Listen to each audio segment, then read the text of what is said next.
আজ আমরা চলে এসেছি ইতিহাসের এক অনন্য নিদর্শন ময়নামতি কুমিল্লা। প্রাচীন বাংলার সভ্যতার এক গুরুত্বপূর্ণ কেন্দ্র এই ময়নামতি। ধারণা করা হয় খ্রিস্টীয় সপ্তম থেকে দ্বাদশ শতাব্দীর মধ্যে এখানে গড়ে উঠেছিল সমৃদ্ধ বৌদ্ধ সভ্যতা। এই পুরো এলাকাটি একসময় পরিচিত ছিল সমতট জনপদ নামে। সমতট যা ছিল প্রাচীন বাংলার একটি শক্তিশালী রাজ্য। এখানে আবিষ্কৃত হয়েছে অসংখ্য প্রত্নতাত্ত্বিক নিদর্শন, মন্দির, বিহার, স্তূপ এবং প্রাচীন ইটের স্থাপত্য। আসসালামু আলাইকুম বন্ধুরা, আপনারা সবাই কেমন আছেন? আমি আজকে বাংলাদেশের ঐতিহাসিক জেলা কুমিল্লাতে, কুমিল্লা শালবন বিহারে, যাকে বলা হয় বৌদ্ধ বিহার, সেখানে এসেছি। আজকে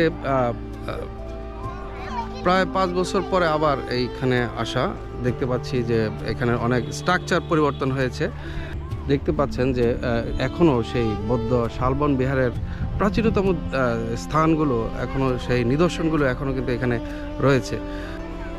সপ্তম অষ্টম শতাব্দীতে এই বৌদ্ধ বিহারটি স্থাপন করা হয়েছিল। দেববংশের রাজা ভবদেব এই বৌদ্ধ বিহারের গোড়াপত্তন করেছিলেন। এখনও সেই বৌদ্ধ বিহারটি দেখার জন্য সারা বাংলাদেশ থেকে প্রচুর মানুষ আসে এবং বিদেশ থেকে পর্যটকরাও এখানে এই বিহারটি দেখার জন্য আসে। আজকে এই বৌদ্ধ বিহারের ইতিহাস, ঐতিহ্য সম্পর্কে এবং প্রাচীনতম যে নিদর্শনগুলো রয়েছে সেগুলো আপনাদের সামনে উপস্থাপন করার চেষ্টা করব। দেখতে পাচ্ছেন শাল বিহারের ধ্বংসাবশেষের হিস্ট্রি এখানে দেওয়া আছে।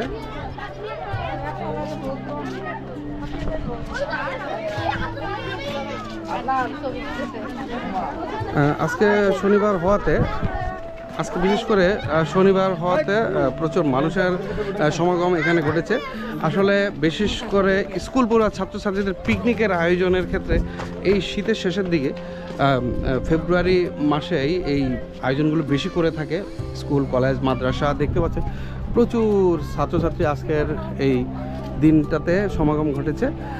পাশাপাশি অন্যান্য মানুষও এখানে এসে থাকে।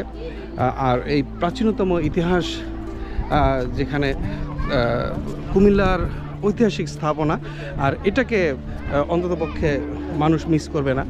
যারাই এখানে আসে অন্ততপক্ষে এই প্রাচীনতম নিদর্শনগুলো তারা নিজের চোখে দেখতে পাচ্ছেন যে একবারে পুরো প্রচুর মানুষ আজকে এই